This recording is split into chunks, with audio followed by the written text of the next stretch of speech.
Hebrews, Hebrews, Hebrews. This is Prophets of Awakening. This is our evening Shabbat class, the 1st of August, 2026.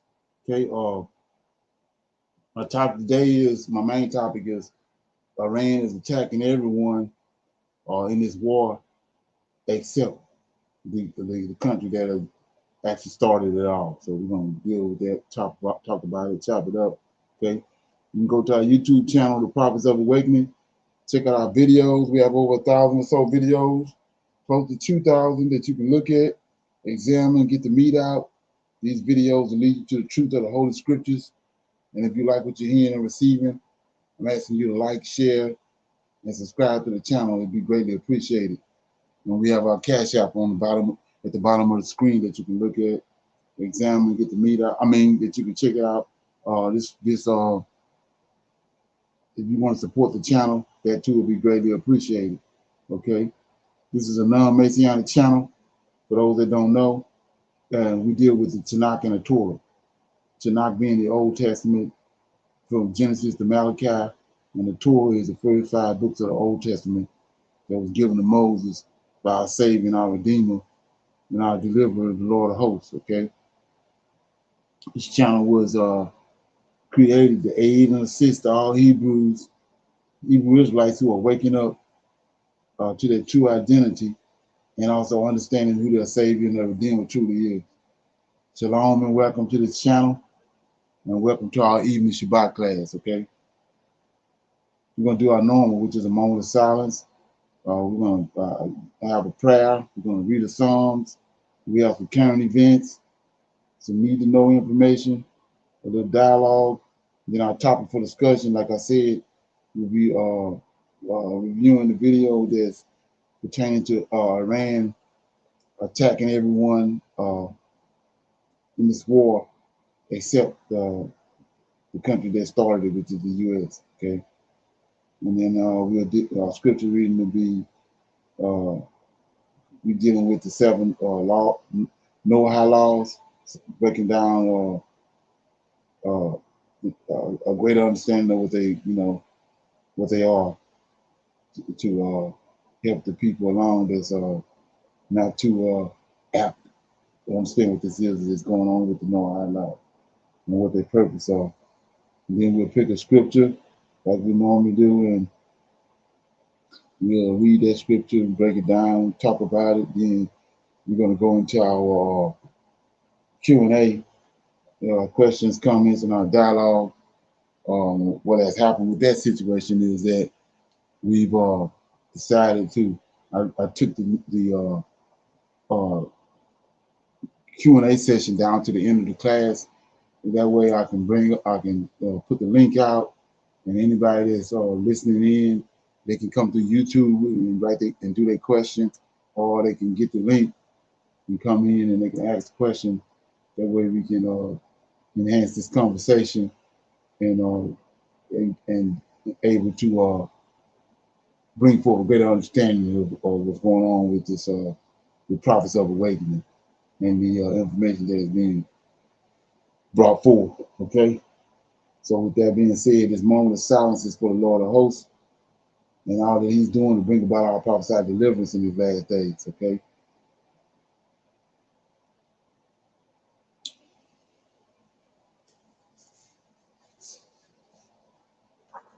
O Lord, righteousness and uprightness belongs unto Thee. O Lord, we come before You this day, bow down and honoring You, praising You and believing in You. And we thank You for Your wisdom and Your knowledge that You have poured out upon us through Your prophets. You have revealed the times that we, as Jacob's children, will endure the tribulation. Keep us, O Lord, guide us and deliver us in these last days. We see You now in the Holy Scriptures, O Lord. We trust in You with all our heart and our soul. Keep not Thy silence any longer, but shine forth on our enemies with Thy great power and Thy great glory. Peace be unto You. Okay. Read the Psalms right quick. Okay. Right. Okay, I'll read Okay. This Psalms 83. Let me get it right quick. Okay. Here we go. This is a prayer for the destruction of Israel's enemies. Okay. This is a song of Asaph. Okay. Keep not thy silence, O Lord. Hold not thy peace, and be not still, O God. For lo, thine enemies make a tumult, and they that hate thee have lifted up the head. They have taken crafty counsel against thy people, and consulted against thy hidden ones.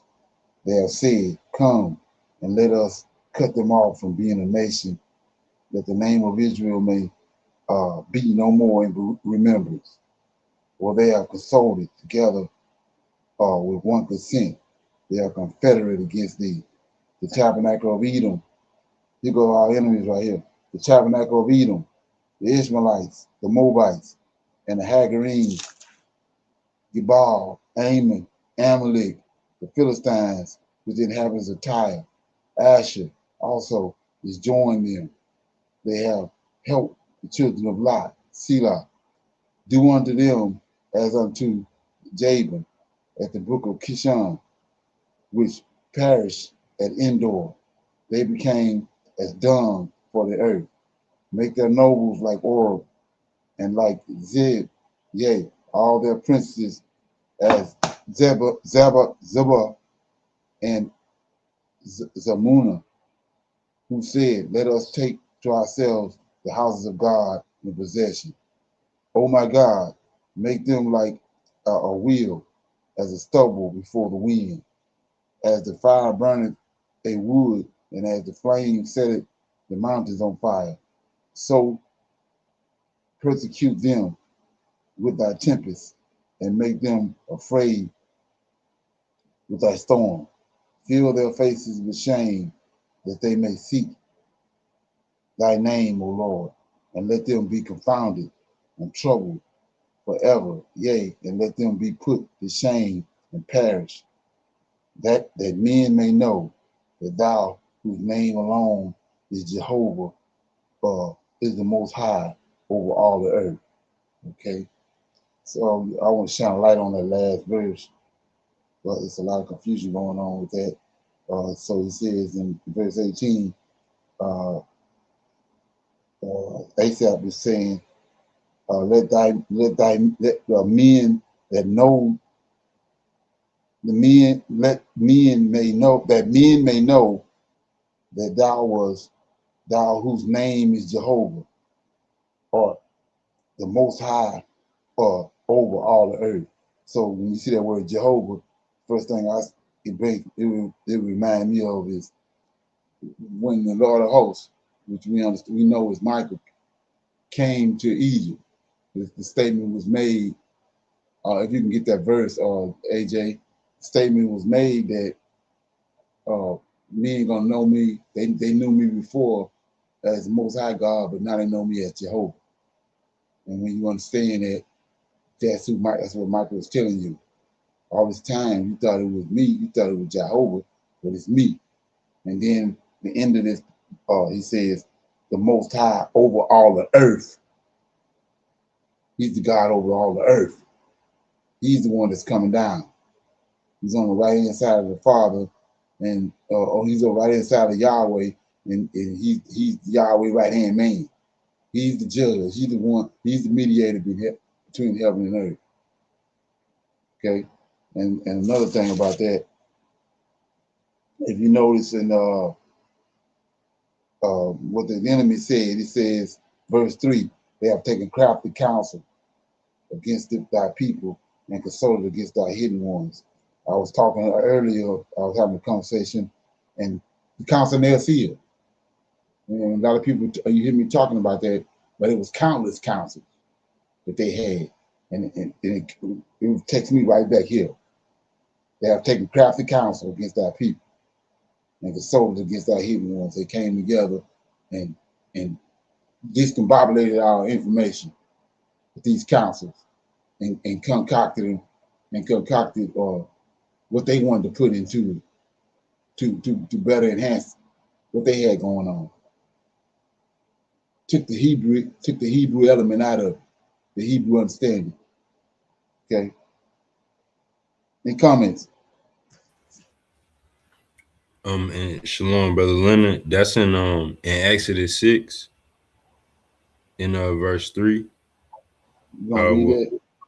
right, yes, sir. And it says, and God spake unto Moses and said unto him, I am the Lord, and I appeared unto Abraham, unto Isaac, and unto Jacob by the name of God Almighty, but by my name Jehovah was I not known to them.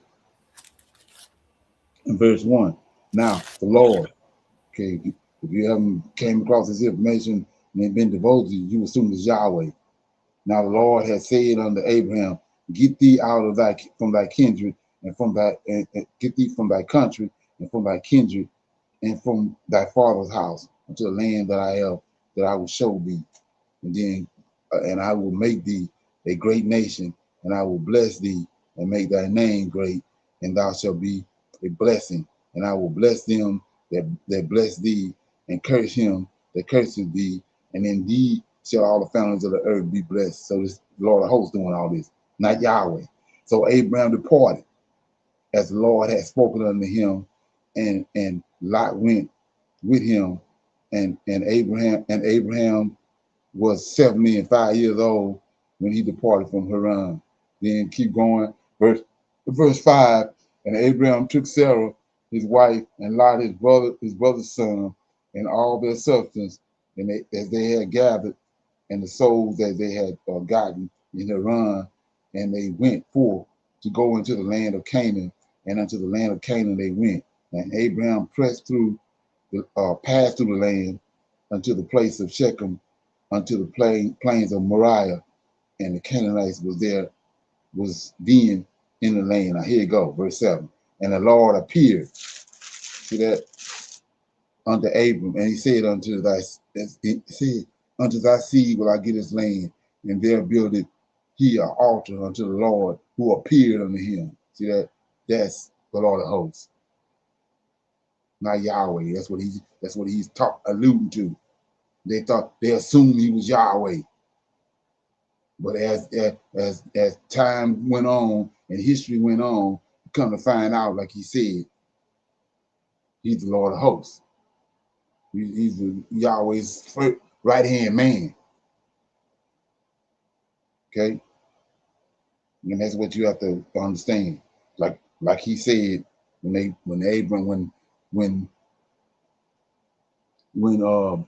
Moses went into Egypt, he told them, the God of our fathers told us and told you to let us go. And the Egyptians said, we don't know your God. Okay. But after he finished his job, he finished that work on him, they knew who he was. Okay. Any comments? Shalom, brother Leonard. And that so to being the right hand man to the Most High, to the Creator. In the New Testament, they swapped out our God Michael for Christ, right? Right, That's what they did. right. And like I said, that they want you to think that what they did with the letter of Aurelius when they concocted it, they translated our records into Greek, that was some good, special. No, that's when they went to work on our scriptures. Once they got translated in Greek and they got a better understanding of it, that's when they went to work on it. That's when all these councils came, like I just read. They came together, they counseled, they come together and started hoodwinking the scriptures and making them say what they want them to say to build themselves up to the point where they at now. Okay. Got anything else on that? Right, shalom, no sir. Okay, so with that being said, we go to our current events. So we have a major problem when it comes to layoffs, but yet millions of Americans don't see it yet. Today, I'm going to break down what's going on, what we are quietly seeing employers do to their employees. You'll probably experienced something like this, but maybe not to the extent that many are currently experiencing. So I'll break this down in a moment, but look at this. It says airports nursing homes, and schools. Brace for disruption without Haitian workers. Says the Trump administration and courts are at odds over whether 350,000 Haitians have officially lost humanitarian protection, but employers are already letting workers go. That right there, where an employer sees what could be coming and they're letting go of their employees prematurely. That's not just happening because of what's going on with Haitians and their humanitarian protections. No, this is happening for a lot of different people. And I'll explain more on that in a moment. But at the same time, stuff like that's happening. We got school layoffs. They're hitting thousands of employees. Schools are not going to bring back many of their workers. They've already let them know their contract will not be renewed. They will not have a job this upcoming school year, which we are coming very close to.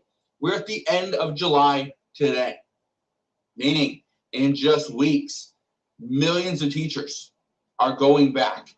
They're going to go back to school so that they can teach their kids. Guess what? Not everybody is going back though, okay? Now, here's the reason why I'm bringing this up. There's an additional round of layoffs coming. And according to experts, you're going to see it between the beginning of August, okay, and all the way until the end of December. That's where you're going to see the next round of layoffs. Here's the thinking behind it. If these companies can let go of employees in this time, they could potentially turn their company around in the next calendar year. But these layoffs, again, this isn't something that many people have thought, you know what, if I get laid off, it's okay, I'll just go get another job. No. Because of AI, we are seeing more people are being laid off and they are unemployed for much longer. Look at this one. It says, Visa is cutting 7% of employees in efficiency push as AI reshapes work. So they're going to eliminate about 2,600 jobs, mostly in their technology and product operations. But here's the thing. This is going to impact millions, okay? Just because 2,600 people lose their job, guess what? They're going to go and try to find something else because a lot of these people are not at the age of retirement. They don't have the savings needed to just go and lay on a beach somewhere and drink, Mai Tais. They don't do that. They're going to go and look for another job, which means there's going to be more competition for those little jobs that are currently out there, meaning you may have some competition as well. Now, I want to show you something, okay? When it comes to this article here, where the Trump administration is, they're considering these humanitarian protections or removing those for Haitians, okay? Now, employees are already letting go of many of their employees because they think something's coming. Now, this is usually what a smart company does, is they let go of people before the chaos, okay? Before disaster happens, before the crisis hits, they let go of their employees. We've seen this back with the financial crisis, okay, back in 2008. Help the system, teach the AI, the different modules, and show AI how you conduct your job, how you run it, what do you do, so that we can make sure this AI interface is the most efficient one possible. Okay, got anything on that?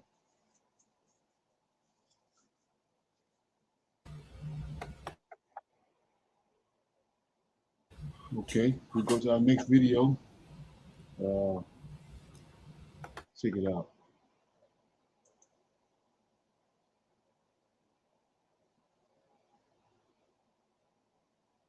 You know, you live long enough, you realize that there are some days, there are some times when the bill comes due.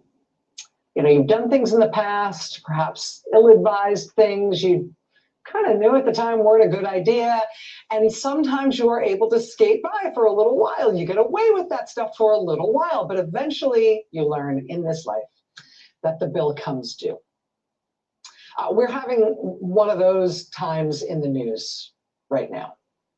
So, for example, when we as a country elected this president, he decided, in his infinite wisdom, that he would immediately allow his top campaign donor, Elon Musk, to cut whole swaths of US government capacity based on nothing but Elon Musk's own say-so and his gut feelings.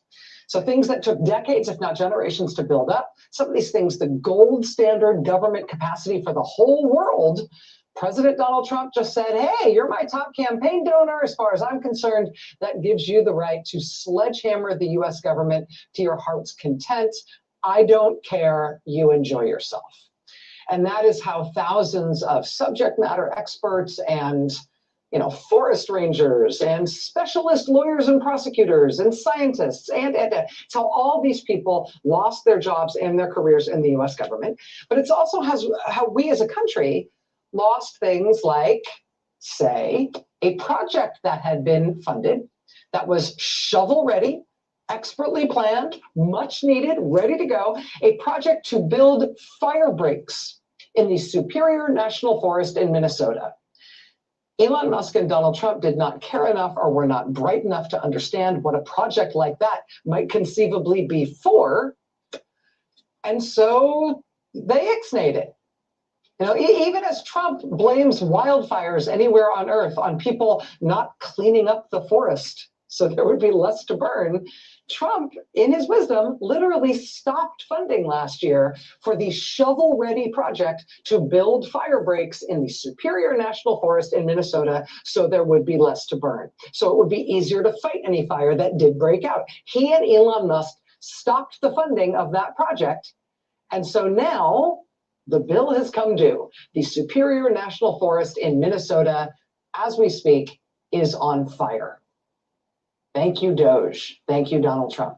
That was the Washington Post reporters doing good work this weekend, tracing the line between those fires burning right now in Minnesota after Trump last year stopped the funding that would have made that forest less likely to burn.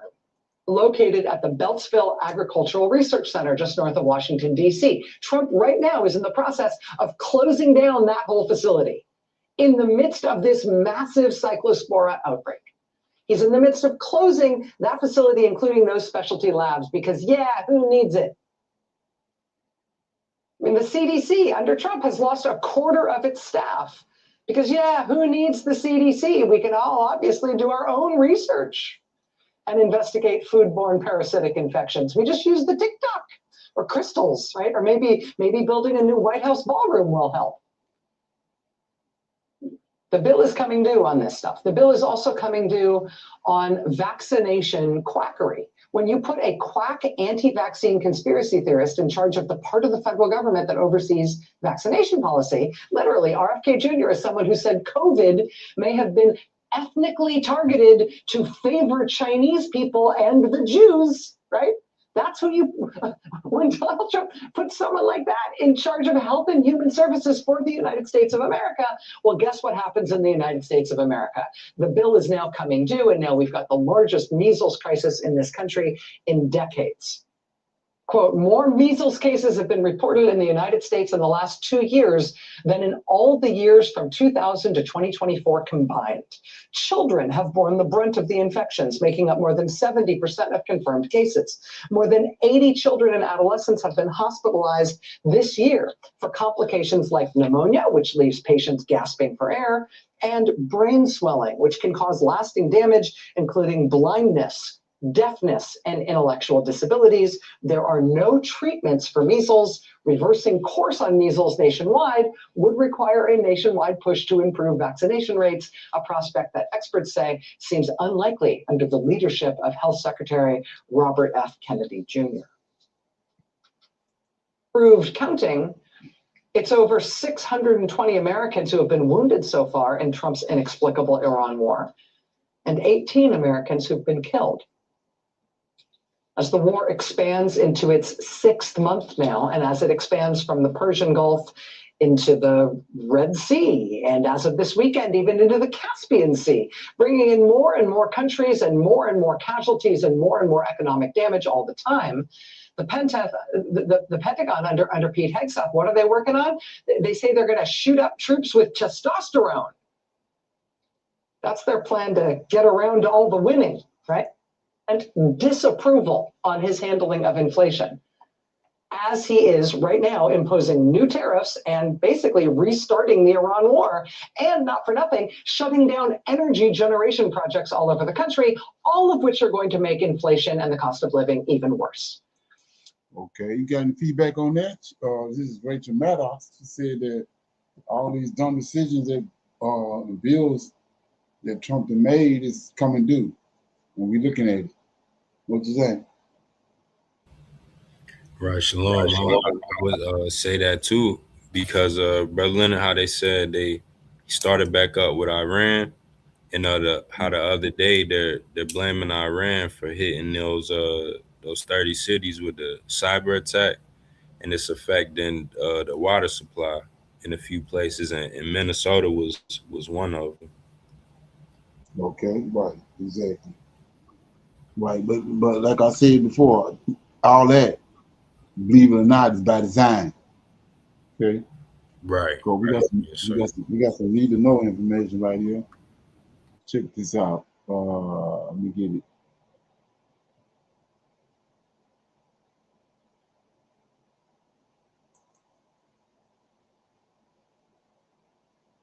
This is a warning from a U.S. general by the name of Randy Manner has broken his silence, and he's explained where he thinks we're at right now with this illegal war of aggression against Iran. And suffice to say, the picture that he paints is absolutely devastating and catastrophic.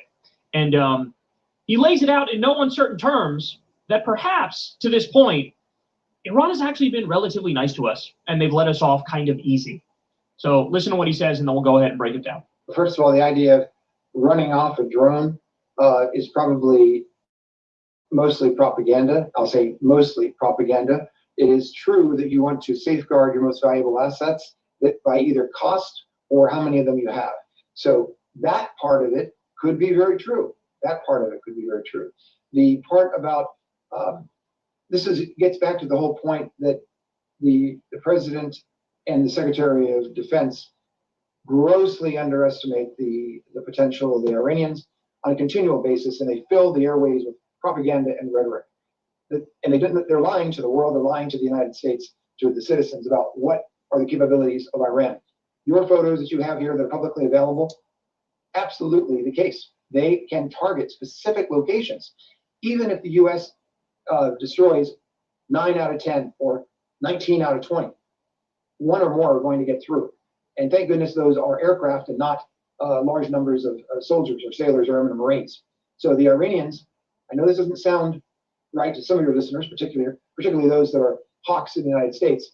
The reality is the Iranians are showing tremendous constraint not to attack ships, American ships, or land-based facilities housing Americans that would cause tremendous loss of life.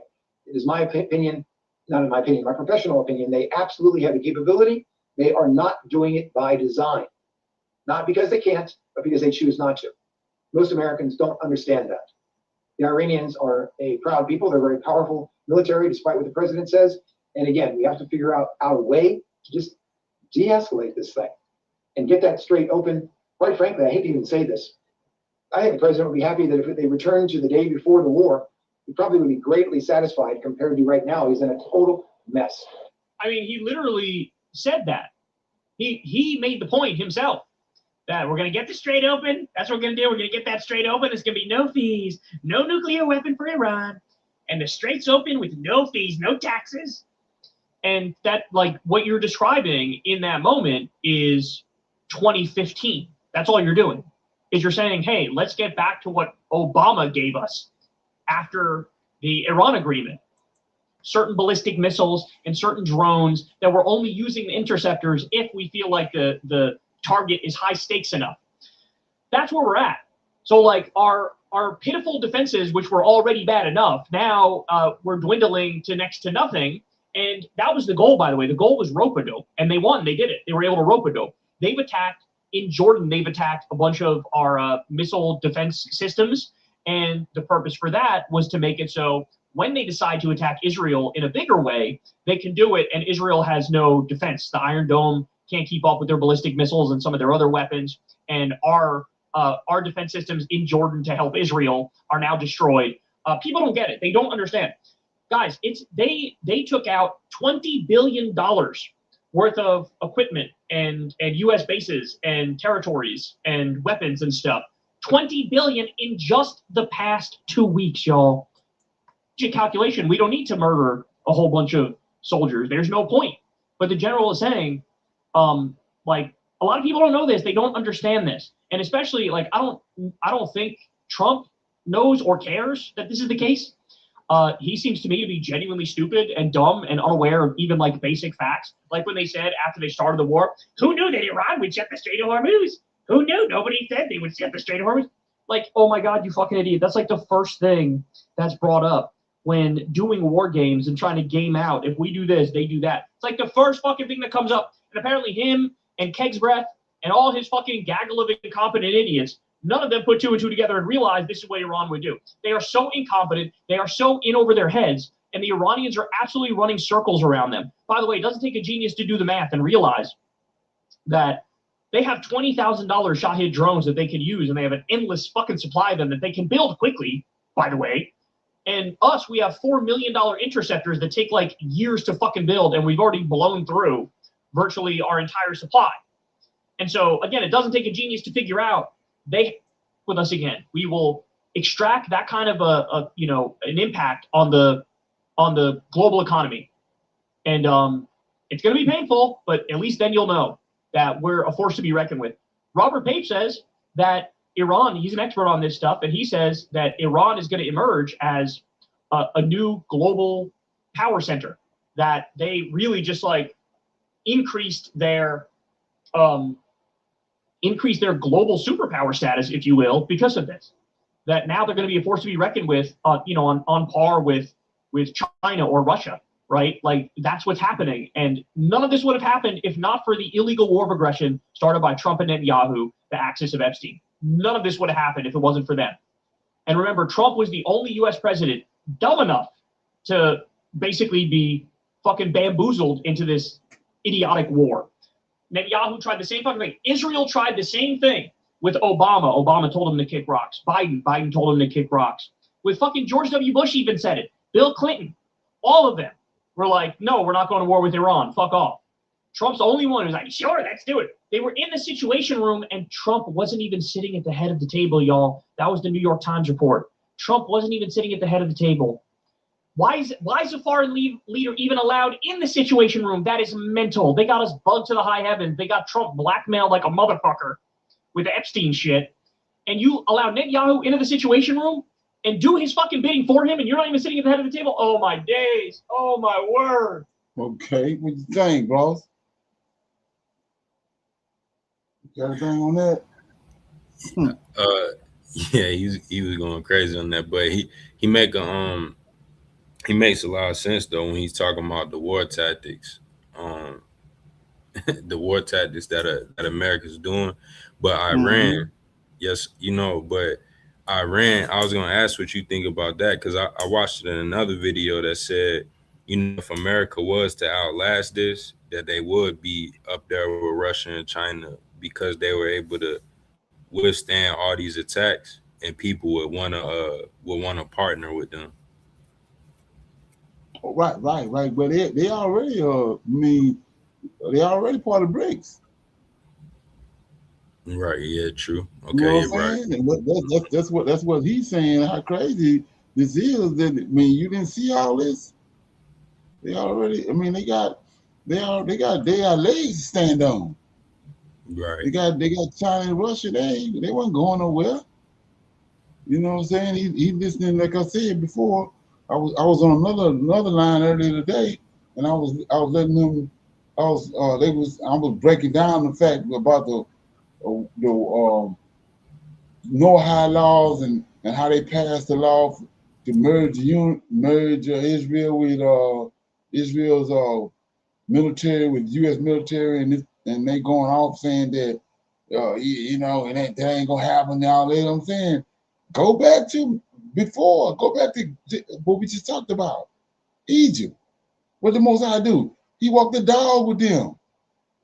He came and he did one plague after another one, and until the Pharaoh set his own self up. When he told them, I don't want to see you no more. If I see you again, I'm gonna kill you, and then I'm gonna kill all your firstborn. That was the hole right there. He dug the hole for his own self. And then the very last plague, that the Lord of hosts came and killed his firstborn. That's how he doing it. And the same thing happening now. Haman did the same thing. He sit there and let Haman, when you understand the story of where Haman came from, it goes back to Saul. Like I said, I've told this story over and over again. They tell you that Saul kept Agag because he marveled at Agag's height. Agag was a giant, and he marveled at him, marveled at his attire he had on, the mail and all that, and the crown. And so he kept Agag. He didn't kill him like Samuel told him to do. But he not only did he keep Agag, he kept Agag's wife. And right before Samuel came in the tent, took Saul's sword and chopped Agag up. His wife had left and fled in the middle of the night. She was pregnant. That's where Haman came from in the story of Esther, and that's where the hatred coming from. He wanted to annihilate Israel because of what Israel done to the Amalekites and what Israel done to his father.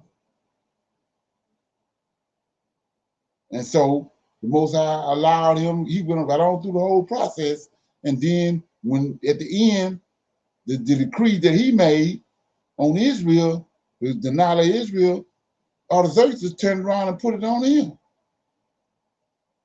So yeah, this whole thing it's gonna walk the dog right all the way through, but it's gonna be a trap for their own self. They're digging a hole for their own self. Look how smooth he brought the Pharaoh out into the Red Sea. This ain't no fly by day man. The Pharaoh that's a serious dude. But he got bullshitted out in the middle of the Red Sea and drowned it. And so when you understand what you're dealing with, we see the same thing happening now.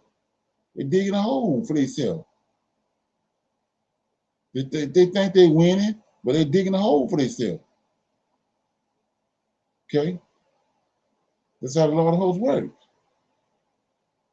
Any comments? And Shalom and Brother Leonard, and that's what Israel wants, right? For America to go down anyway, right? Right. They setting them up. They setting them up from behind the scenes. Like I said, when you go back and you look at the prophets, Most High tells you at the lips of the prophets, at the lip of the Levites, at the prophets, that's where knowledge is at.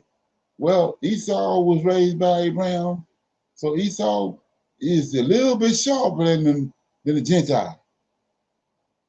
And he's manipulating the hell out of the Gentile. Mm-hmm. He couldn't do that to us when we had our countenance before the Most High cast us off. So, but now he's bringing us back, and the shit he doing, it don't work no more because our Creator back. We didn't link back over to our Creator. It ain't working no more. All he doing is making an ass out of himself. He digging a hole for himself. And you have to understand that. Okay? Right. Sure. Yeah. Check this out.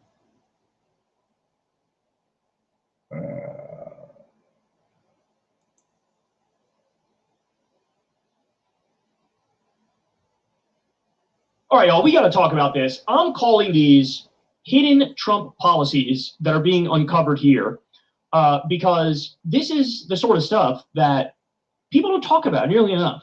Like Trump, on any given day, it's like death by 1,000 paper cuts is what this country is undergoing. They don't understand it. It's the Lord of hosts that word.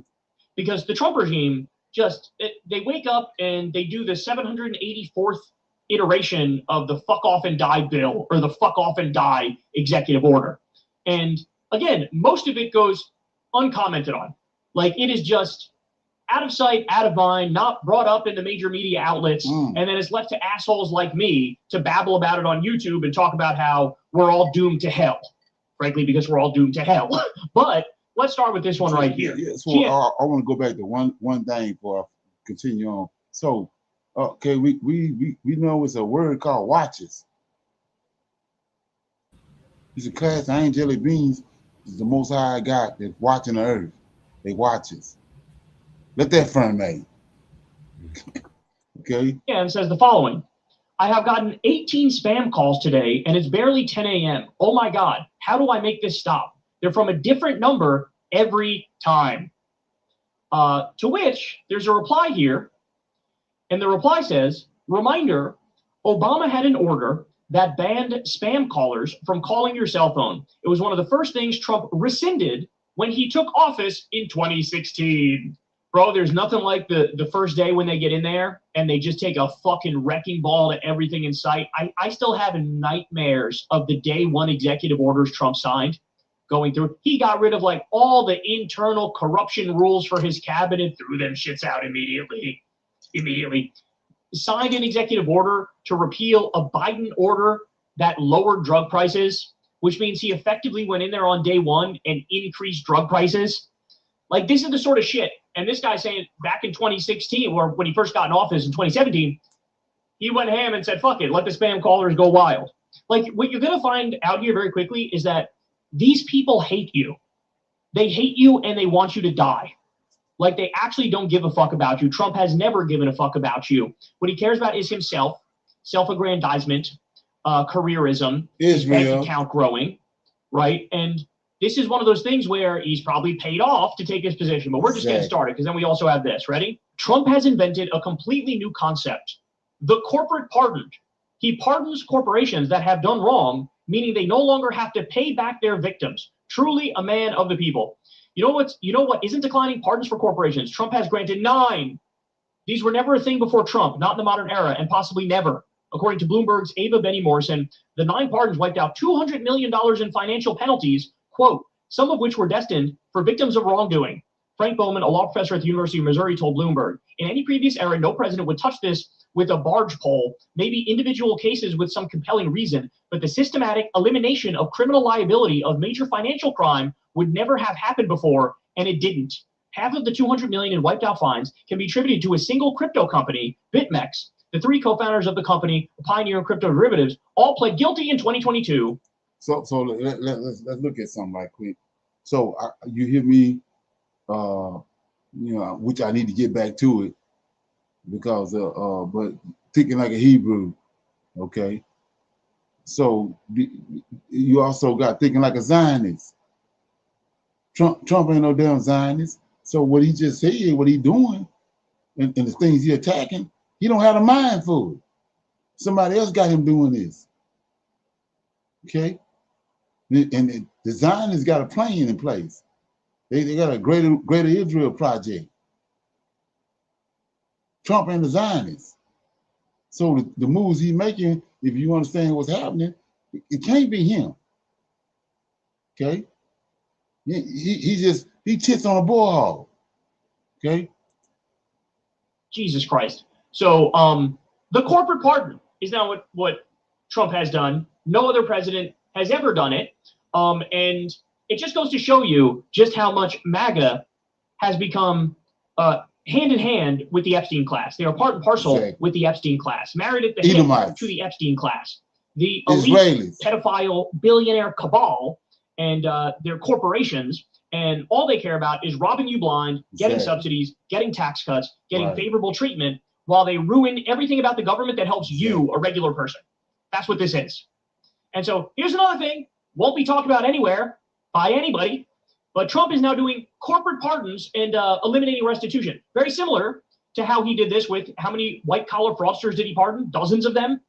People who committed the most brazen financial crimes of all time, and then he pardons them and tells them you don't have to pay restitution to your victims anymore.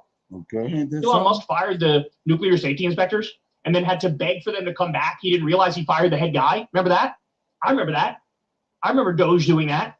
Look at this one. The Trump administration is auctioning off 2,840 acres of Wayne National Forest for oil and gas drilling. By the way, when they went in there, they were virtue signaling like they're going to protect our national parks.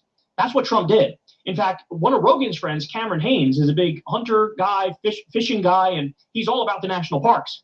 And so he was like invited to the White House to do some event where, you know, Trump's going to brag about protecting our national parks. Meanwhile, Cameron Haynes came out recently and said, I was used, I was played. I was totally used, I was played, I was conned.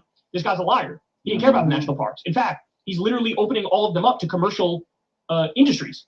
And they're going to fucking mine. They're going to do all sorts of shit that pollute it, destroy it, log it.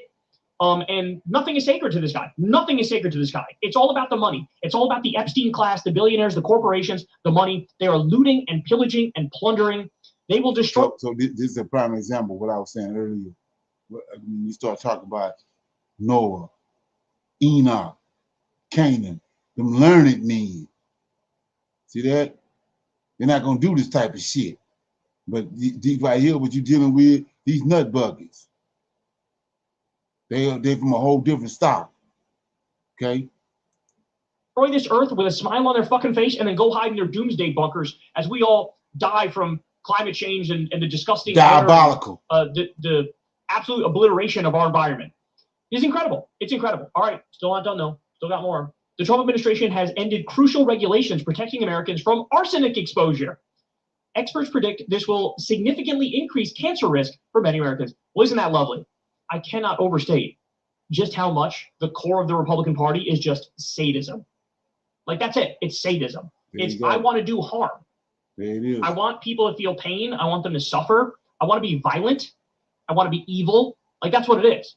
That's what's at the core of this party. And I think now everybody's coming around to it and realizing it when they see stuff like this. Right. Like, you know, a guy who came along was, I'm going to put America first. I'm going to look at the forgotten man and woman will never be forgotten again. Well, it turns out the forgotten man and woman just got cancer because of Trump's deregulation. Exactly. The Fact Post says, new reporting reveals Trump is pushing RFK Jr. to further reduce the number of vaccines recommended for children. RFK Jr. has already moved to eliminate recommendations for childhood vaccines such as hepatitis B, RSV, and the flu. Ladies and gentlemen, I'll say this as simply as possible. People will die because of what these morons are doing. People will die. It's like surveillance state to the max, police state, surveillance state to the max. And now there's this massive movement to like damage these flock cameras because people don't want to be spied on. Who wants to be spied on like this? It all started with the Patriot Act. Here we are now. This is the modern iteration. It's getting worse. Like I said, ICE has gotten rid of due process. They've gotten rid of habeas corpus. They don't even use warrants. When they need a warrant to go after somebody, they're detaining innocent people. You guys know this. They're abducting people. And now we have flock cameras everywhere that are spying on us? Nah, fuck that, son. Absolutely not. Absolutely not. This is... Okay. What you think? Shalom, but Lynn, a lot of those, he brought up those executive orders that Trump did when he first took back over, and it's just a setup for what we're seeing now. Like even what you're gonna get into later with those laws, but even one of them being with the police, they like took away the database for, you know, if a cop was found wrongdoing or whatever, so they took that away, and so that has to be for a reason, you know. Well, right, and like I said, when you look at it, it's all coming from a Zionist mindset. You ain't got no. He being manipulated and dictated. These Zionists got everything he doing. He's being somebody dictating what he doing. Okay. So yeah, so wow, I'm in my topic for discussion, and it's like I said, Iran is attacking everyone in the world in the war. This war that's going on, attacking everybody. If you're paying attention, they're knocking everything off except the U.S. And just a little precursor, the guy just told you, like back to what I said about being civilized. They intentionally not. They could cause a whole lot more American casualties than they are, but they use attack, which a lot of people don't know shit about, but they use attack. Okay, that means a lot. Okay, they come from intellect and intelligence. Okay, but check it out, which come from Yahweh. Okay, but check it out. Let me get it right quick.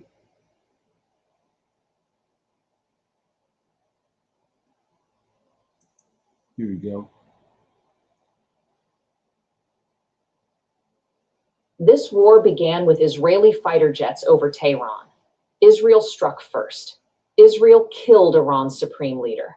Israel spent weeks bombing Iran's nuclear facilities alongside the United States. By any normal logic, Israel should be the country Iran wants to hit back the hardest. And yet, right now, 5 months into this war, Iran is firing missiles at American bases in Jordan and Bahrain. It's attacking ships in the Red Sea. It's blockading the Strait of Hormuz. Its allies are striking Saudi Arabia. The one country conspicuously missing from that list is the one that started it all. This isn't speculation. This is something Israel's own defense minister said out loud, on camera, this week, and then followed with a warning that should make everyone paying attention sit up.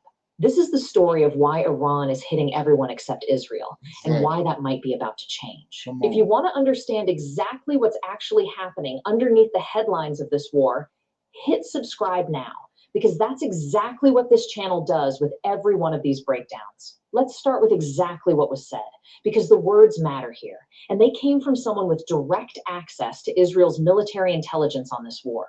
Speaking to Israel's Channel 14 this week, Defense Minister Israel Katz laid out the situation in blunt terms. The fact is that at the moment, and this could change within an hour, the Iranians are firing at everything in the region except one country, the state of Israel. He didn't stop there. He added a second, equally important detail. They know that American aircraft are taking off from here to carry out strikes. And then came the warning. This does not mean we know what will happen tomorrow. It means we know what our response will be. Read that statement carefully, because it contains 3 separate claims that are each worth unpacking on their own. First, an observation. Iran is currently avoiding Israel specifically, while hitting essentially every other actor connected to this war. Second, a fact that makes that first observation genuinely strange. Israel is not a passive bystander in this. American warplanes are launching strikes on Iran directly from Israeli territory, according to Katz's own confirmation. And third, a warning. Israel doesn't know if this pattern will hold, but it has already decided what it will do if it doesn't. That's an unusual thing for a sitting defense minister to say publicly in the middle of an active war. It's not a boast about victory. It's not a claim about Israeli military dominance. It's a description of a genuinely puzzling gap in an enemy's targeting pattern, and an acknowledgement that Israel itself doesn't fully understand why that gap exists or how long it will last. To understand how unusual it is that Israel isn't on this list, you need to see just how wide Iran's actual target list has become. This war, which began on February 28, 2026, with coordinated US-Israeli strikes on Iran, has spread across a remarkable number of fronts over the following 5 months, and almost none of them are Israel. Jordan has been repeatedly targeted since the war resumed earlier this month, with Jordan's own army confirming it shot down an Iranian drone in its airspace as recently as this week.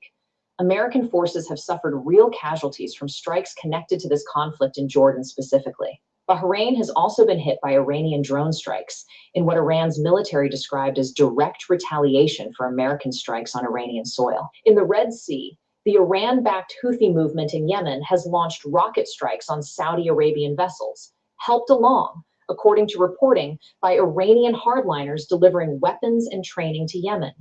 A campaign significant enough that it's opened what analysts now call a second maritime choke point in this war, alongside the Strait of Hormuz itself, which Iran has controlled and disrupted. since the war's opening days. Pre-committed retaliation, sitting quietly behind the scenes of a war that, on the surface, hasn't yet directly touched Israeli soil. This kind of statement serves a specific purpose beyond simply informing the public.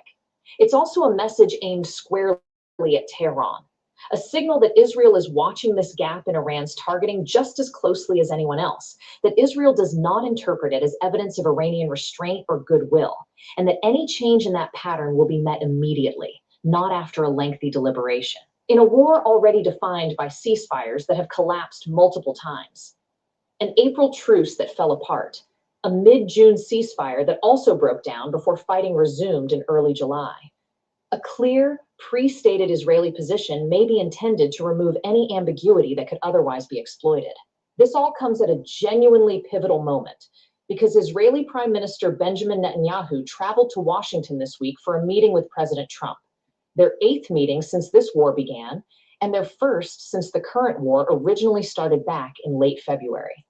Top of everything that has happened since, rather than replacing it. Given everything laid out here, a handful of specific developments deserve close attention in the days ahead.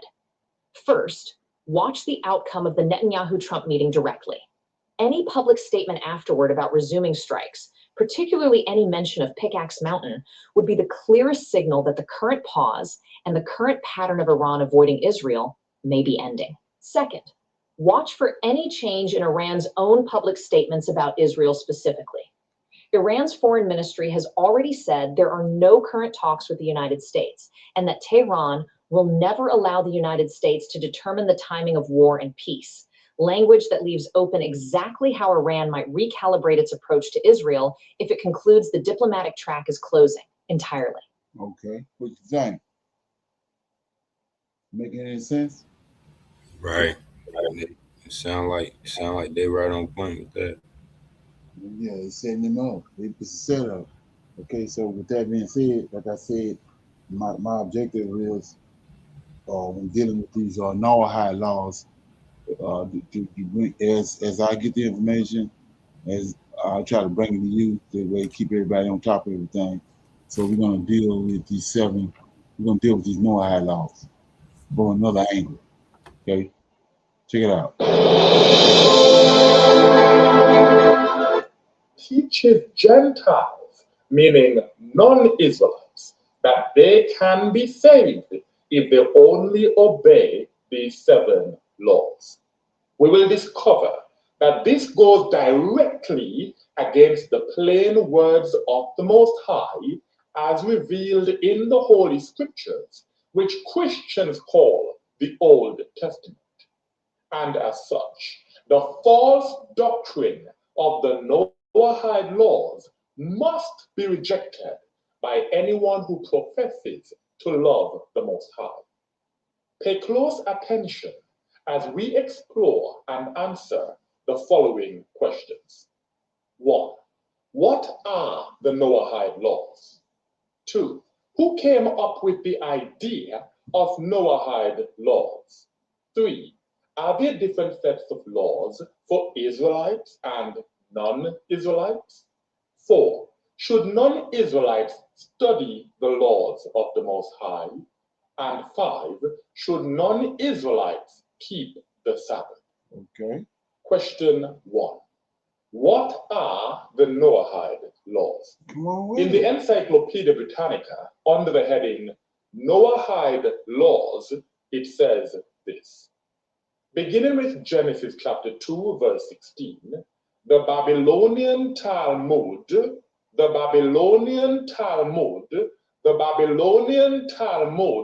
listed the first 6 commandments as prohibitions against idolatry, blasphemy, murder, adultery, and robbery, and the positive command to establish courts of justice with all that this implies. After the flood, a 7th commandment given to Noah forbade the eating of flesh cut from a living animal. This is Genesis chapter 9, verse 4. So, according to the Babylonian Talmud, The first 6 of the Noahide laws are found in Genesis chapter 2, verse 16. And these are prohibitions against idolatry, blasphemy, murder, adultery, and robbery, plus the positive command to establish courts of justice. Anyone who knows anything about the Babylonian Talmud knows that it cannot be trusted. This means we must read Genesis chapter 2, verse 16 for ourselves, instead of simply believing the lies written in this Babylonian book of deception. Genesis chapter 2, verse 16. This is Genesis chapter 2, verse 16, and I will be reading from the Brenton Septuagint translation. It says, "And the Most High gave a charge to Adam, saying, Of every tree which is in the garden, thou mayest freely eat." Let's read that again. "And the Most High gave a charge to Adam, saying, Of every tree which is in the garden, thou mayest freely eat." That's all it says. Maybe it's just me, but when I read this verse, I do not see any prohibition against idolatry, blasphemy, murder, adultery, or robbery. And I certainly do not see any command to establish courts of justice. But we should expect nothing less from the Babylonian book of deception. In the Encyclopedia Britannica, under the heading Talmud and Midrash, it says this: "Despite the central place of the Talmud in traditional Jewish life and thought, significant Jewish groups and individuals have opposed it vigorously."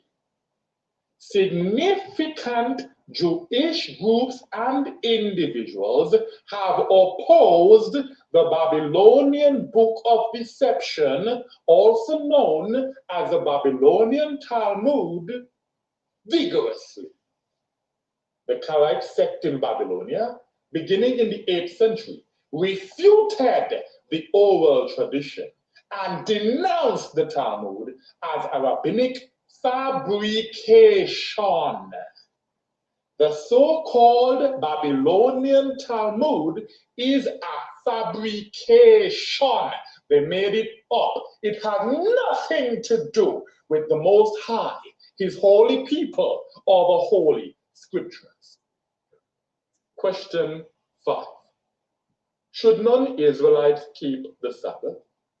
In the New World Encyclopedia, under the heading Noahide Laws, Quote 2 said this: "Judaism holds that Gentiles, meaning non-Israelites, are not obligated to adhere to all the laws of the Torah.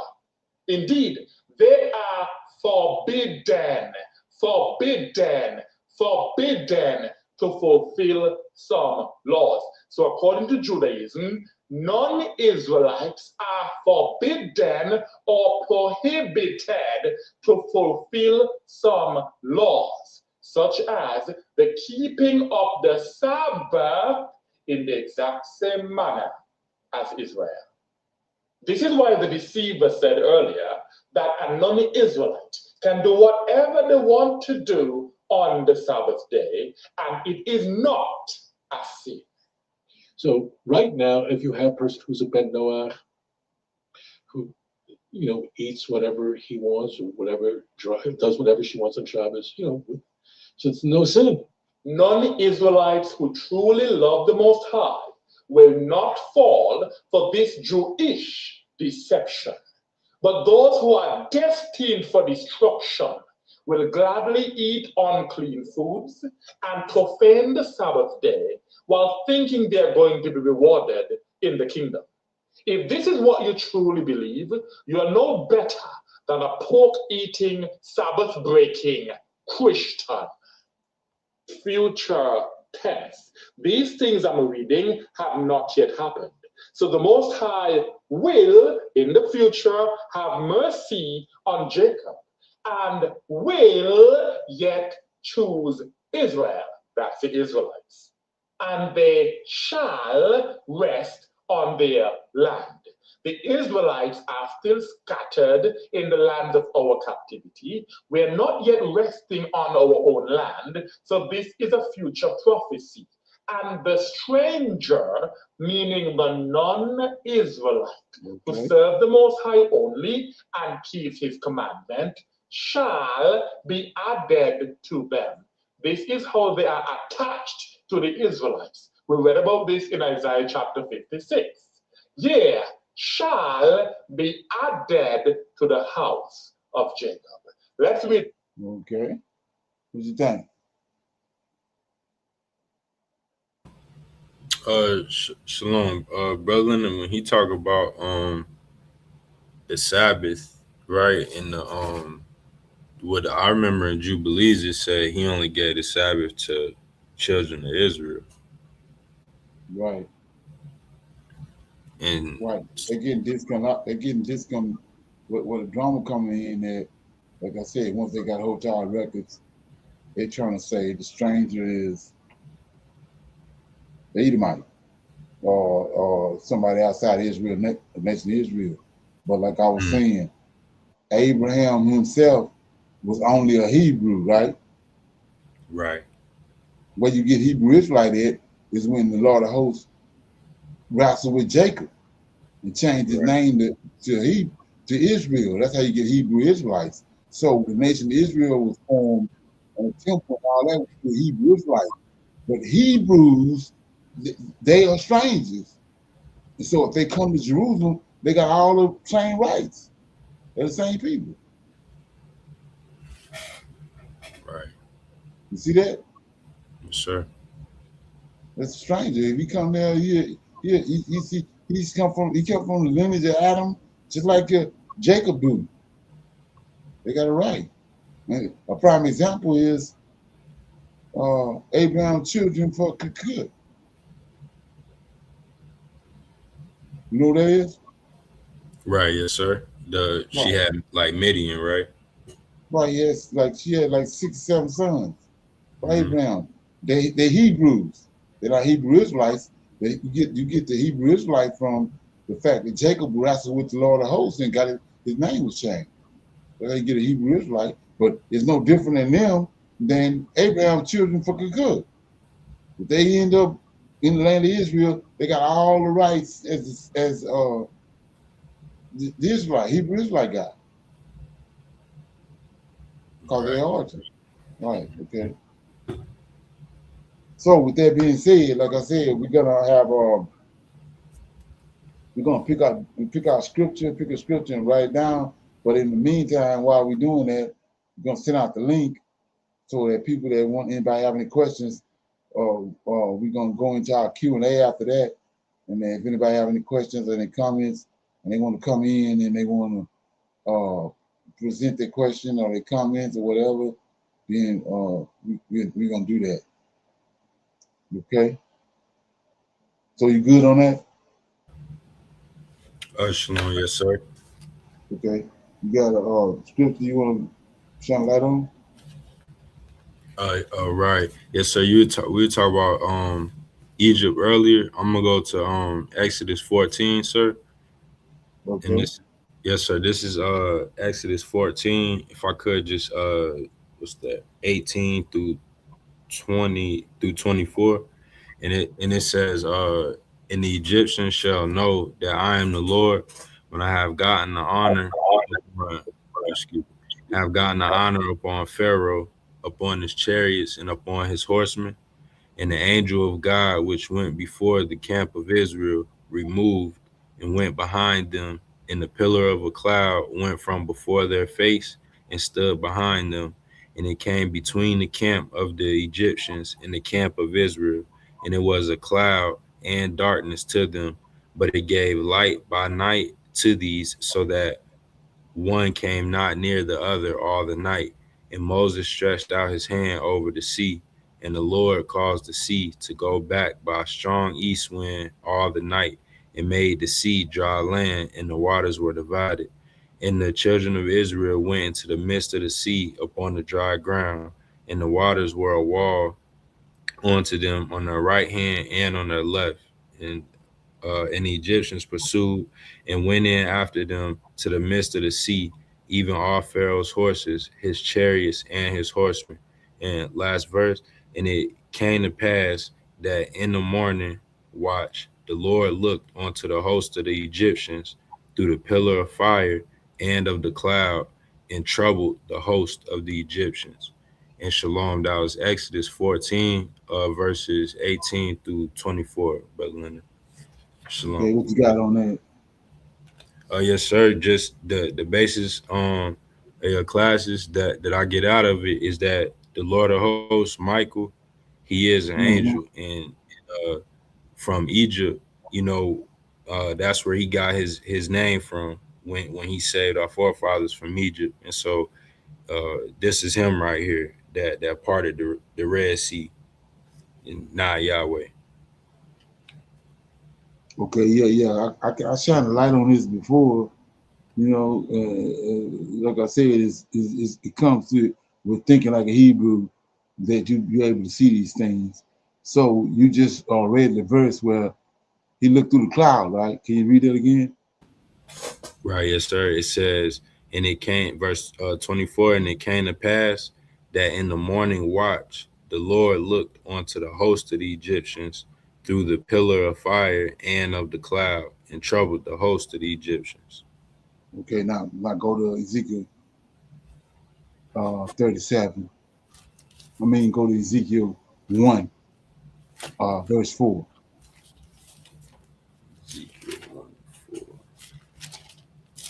Right, yes, sir. And it says, This is where you get the understanding of the cloud and what's in the cloud. Ain't no Yah only in the cloud. Okay, read it. and I looked, and behold, a whirlwind came out of the north, a great cloud and a fire enfolding itself, and the brightness was about it, and out of the midst thereof, as the color of amber, out of the midst, out of the midst of the fire. Also out of the midst thereof came the likeness of four living creatures, and this was their appearance. They had the likeness of a man. So in the cloud, Yahweh and his four creatures, four living beings in the cloud with Yahweh, not by itself. And so we just saw that it's a thick cloud, but it flashes of amber and all that shooting through the cloud. That's amber is come from fire. So Yahweh in the fire and this amber shooting out through the cloud. That's what Ezekiel can see. So when you go to Ezekiel chapter 1, verse 27, can you go there? You're gonna see why this amber is shooting through the cloud. And I saw as the color of amber, as the appearance of fire round about within it, from the appearance of his loins even upward, and from the appearance of his loins even downward. I saw it as it were the appearance of fire, and it had brightness round about. Go up to 25. 25. All right. And there was a voice from the firmament that was over their heads when they stood and had let down their wings. And above the firmament that was over their heads was... That's inside the cloud, right? Right. Keep going. Right. Yes, sir. And above the firmament that was over their heads was the likeness of a throne, as the appearance of a sapphire stone.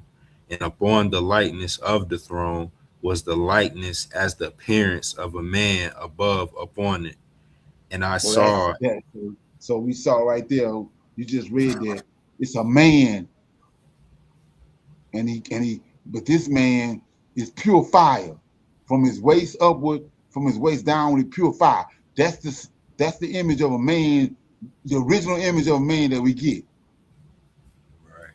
All the men you see on the earth, they come from that image right there. That's Yahweh, but he's pure fire. And then we also saw Ezekiel made a point to let us know He ain't in there by himself in that cloud. Even though that fire shooting all over the place, these angels in there with him. So why is he not consuming these other four beings? Because they made of the same fire he in. Okay, and so we just saw that what you just read. The Lord of hosts, when he destroyed the Egyptians, he's not Yahweh, but he looked through the cloud. He in the cloud with Yahweh. Come on. Carrying this stone, right? Right. And he looked through the cloud. He in the cloud with Yahweh. Yahweh ain't there by himself. Okay. So he looked through the cloud. There's four beings in there with him: Michael, Gabriel, Raphael, Uriel, and Peniel. They in the cloud with him. So when they came and delivered the Israelites, Yahweh, the cloud you see, ain't Yahweh in there by itself. Okay? Right. You probably ain't never heard this before, but you know, you gotta do something with it. You gotta do something with your understanding. Okay? So he just told you, the Lord of hosts looked through the cloud and saw the Egyptians, and he caused their wheels and all that to fall off their chariots. Okay? We saw that in Exodus chapter 3, Moses came to the mountain of God. When he got there, they saying the mountain of God, but when he got there, it's an angel on the mountain. Yahweh not on the mountain. And his angel transformed into a fire. The same fire we just saw that's flashing out through this cloud, the amber. And then he lit on the bush, but the bush didn't burn because of the fire that's on the bush ain't the same type of fire that we know on the earth. Right. And he caused Moses to come near. When Moses got close enough, then his creator, Yahweh, talked through him, because he's made from the same essence he is. He talked to him from heaven, from his throne, from the heaven of heavens. He told Moses what time it was. And that's where these people, when you start talking about the Council of Trent, Council of Nicaea and all that, they hook with our scriptures.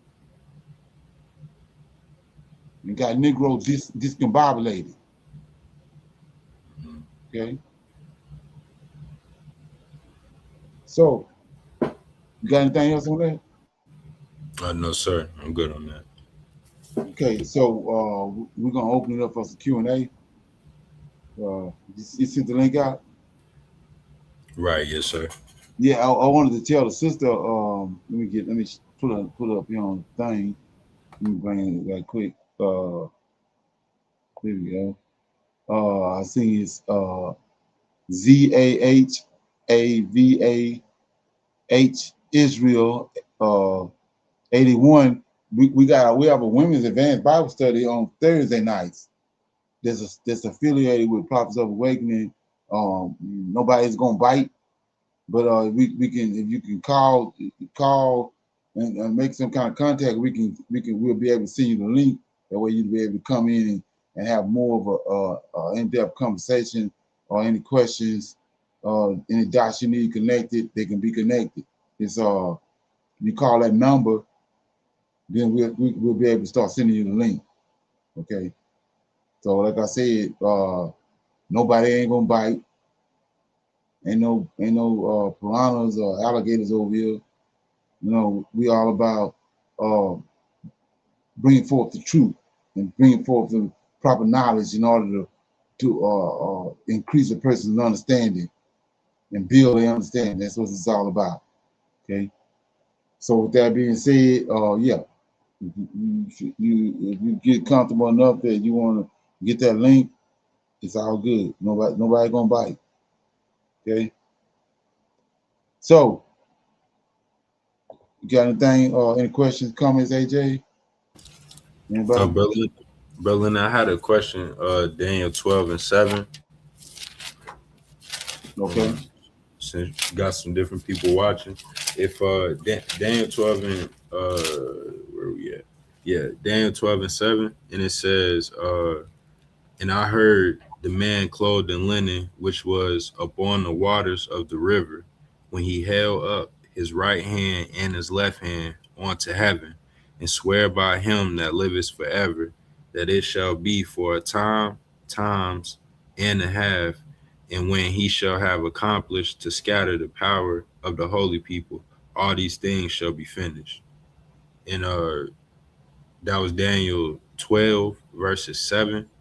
And my question is, Brother Leonard, who's the man clothed in linen that was holding his right and left hand up to heaven?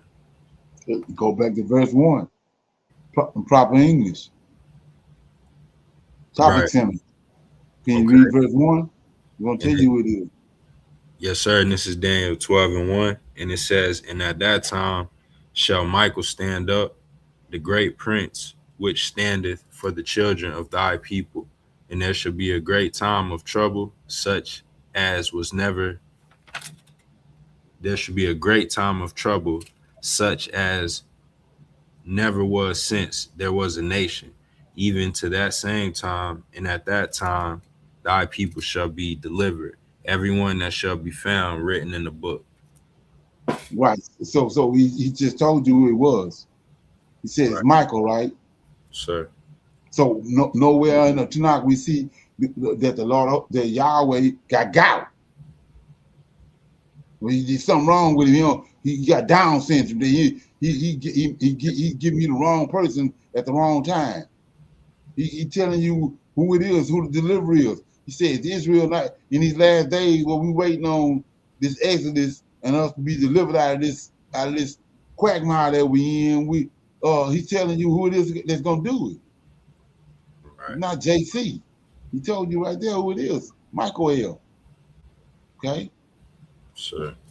And we just talked about it this morning and earlier in other videos how Exit 23 and 20, the Most High got an angel that he sent before Israel to lead them to the land of Israel, to the land of Canaan, and to deal with the land of Canaan. That's Michael. And we talked about Genesis chapter 1, verse 2. Spirit of God that moved upon the waters in the very beginning. That spirit is an angelic being. Yahweh in verse 1, and the spirit of moving upon the waters is Yahweh. I mean, it's the Lord of hosts, Michael. So he ain't by himself. That Yah alone, it sounds good. And like I said, if you want to hold on to it, you can hold on to it, but it ain't hitting on shit. When the proper information come out, it ain't hitting on shit. Okay? We like I said, we looking at when you understand what's getting ready to happen, it's over with. We looking at November. It ain't no time for the rigmarole and all this side talking bullshit. It's hammer time. So he made a statement in Ezekiel 37 who the Messiah was. And when he restore Israel, when he get ready to take us back, he said David gonna be the king. David gonna be the Messiah. David gonna be the shepherd. And then we saw right there in Daniel chapter 12 when who the deliverer is. When it was time for the Israelites to be delivered and regathered, he tell you it's Michael. Okay, Right, he ain't making no mistakes. Okay, sir. yeah. You got anything else? Shalom. I'm good, Brother Leonard. You got anything? Anybody else got anything? Yes, shalom, everyone. Brother Leonard, I had a question from Obadiah. It's the last verse, but I'll read starting at 18 just to, I guess, for context. And the house of Jacob shall be a fire, and the house of Joseph a flame, and the house of Esau for stubble, and they shall kindle in them and devour them, and there shall not be any remaining of the house of Esau, for the Lord hath spoken it. And they of the south shall possess the mount of Esau, and they of the plain in the Philistines, and they shall possess the fields of Ephraim, and the fields of Samaria, and Benjamin shall possess Gilead. And the captivity of this host of the children of Israel shall possess that of the Canaanites, even unto Zarephath. And the captivity of Jerusalem, which is in Shephard, shall possess the cities of the south. And the Savior shall come up on Mount Zion to judge the mount of Esau, and the kingdom shall be the Lord's. The last verse, and Savior shall come up on Mount Zion to judge the mount of Esau. Who are the saviors? It's plural. Right. So well, I dealt with this on several occasions, but we just dealt with it the other day. AJ had read in Zechariah chapter 12, right? Can you read that again in verse? About the flame. He's gonna. The house of David gonna be like flame of fire. Right, yes, sir. And it says, in the Lord also, this is Zechariah 12:7 and 8, and it says, and the Lord also shall save the tents of Judah first, that the glory of the house of David and the glory of the inhabitants of Jerusalem do not magnify themselves against Judah. In that day shall the Lord defend the inhabitants of Jerusalem, and he that is feeble among them at that day shall be as David, and the house of David shall be as God, as the angel of the Lord before them. That's so the angel of the Lord is a flame. He presents himself as a flame of fire. And so then you go to Joel chapter 2. When he resurrect out of Ezekiel 37, he's going to resurrect the whole house of Israel. This is going to be their countenance. Joel chapter 2.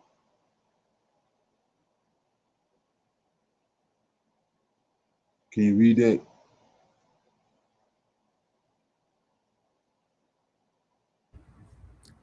Yes, sir. Brother Leonard, verse 1. No, AJ going to read it. Oh, okay, thank you. Chapter 2 of Joel. Right. Yes, sir. I'm sorry about that. Pages of stuff. Blow ye the trumpet in Zion, and sound an alarm in my holy mountain. Let all the inhabitants of the land tremble, for the day of the Lord cometh, for it is nigh at hand, a day of darkness and of gloominess, a day of clouds and of thick darkness, as the morning spread upon the mountains, a great people and a strong. There have not been ever the like, neither shall it be any more after it, even to the years of many generations. A fire devoureth before them, and behind them a flame burneth. The land is as the Garden of Eden before them, and behind them a desolate wilderness. Yea, That's and good. That's good right there. That's the house. That's Ezekiel 37. That's Ezekiel 37. The whole house of Israel, he done resurrect them. That's our forefathers. They're going to be like the angels, a flame of fire. And then when you go to Malachi chapter 4, can you read that? Verse 1. Then we be good. Malachi 4:1. right, yes, sir. And it says, for behold, the day cometh that shall burn as an oven, and all the proud, yea, and all that do wickedly shall be stubble. And the day that cometh shall burn them up, saith the Lord of hosts, that it shall leave them neither root nor branch. There it is right there. That's what it says in Obadiah. That's who he's going to resurrect. Our forefathers, they're going to be like the angel of the Lord. They're going to be, and they was already told that. They was prophesied that before they passed away. They was going to be resurrected. They was going to judge the nations. That's why Joseph told them, "Don't leave my bones here in Egypt. When you leave here, take my bones with you," because he knew he's going to get resurrected. He knew this stuff right here, what I'm showing you. And not only that, so when you come to find out in the book of Joshua, it wasn't just Joseph's bones. Joseph had 11 brothers that died in Egypt. So when they left Egypt, Joshua tells you they got all the sepulchres of their forefathers. And the whole time they was wandering in the wilderness, they had those sepulchres. And then finally, when they crossed over and went into the land of Israel, they buried each one of their forefathers in a lot. So for when the time comes when they get resurrected. Those are the saviors in the book of Obadiah that's gonna come up on Mount Zion. Okay. Yes, sir, that makes sense. So Okay. it's referring to the house of David, the house of Israel that was raised up. Right. Okay. Another place to go to is if you can go there for me, AJ, is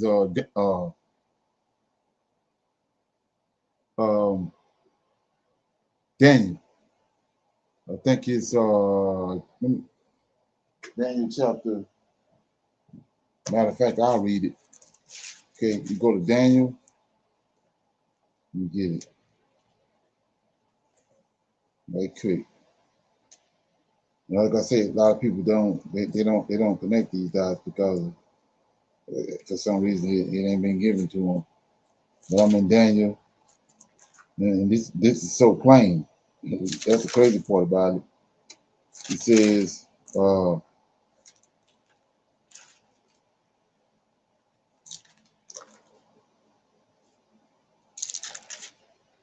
okay, tripping. Go back to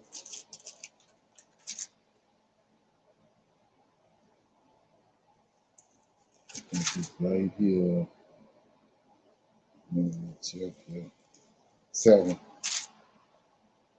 Yeah. So in chapter 7, right, verse 25, and he shall speak. This Antioch Epiphanes. He shall speak great words against the Most High. Constantine. He shall speak great words against the Most High, and he shall wear out the saints of the Most High, and he shall think to change times and laws. This counts in seal, and they shall be given unto his hands until a time, and the dividing of time. So, when you understand that what they did at the council of seal and these other councils still standing. We're still in the fourth beast. Constantine set all this up. We're still dealing with it. So then, when you understand that 26, but the judgment is set. Even though they done all this, the judgment is set, right? And they shall take away his dominion. Who dominion? Constantine. That's what we're dealing with. We're dealing with what Constantine set up. His dominion is still in place. Dominion and consume and to destroy until the end. So when he resurrect these our forefathers, like I just showed you, verse 23, and the kingdom and the dominion and the greatness of the kingdom under the whole heaven shall be given to the saints. That's Ezekiel 37. The whole house of Israel, even raise them up. It's going to be given to the saints of the Most High, whose kingdom is an everlasting kingdom, and all dominions shall serve and obey him. David. Here too is the end of the matter. As for the Daniel, my condemnation was much trouble me, and my countenance changed in me, and I kept the matter to myself. That's what he's telling you. He's going to resurrect the saints. Saints are dead people that was dead at one time. Saints of the Most High. That's our forefathers. We just read it in Joel, and we read it in Zechariah. When they come back, they're going to undo all these bullshit that Constantine done. We still living under. JC and all that. They're going to undo it. Okay? Any comments on that? Question?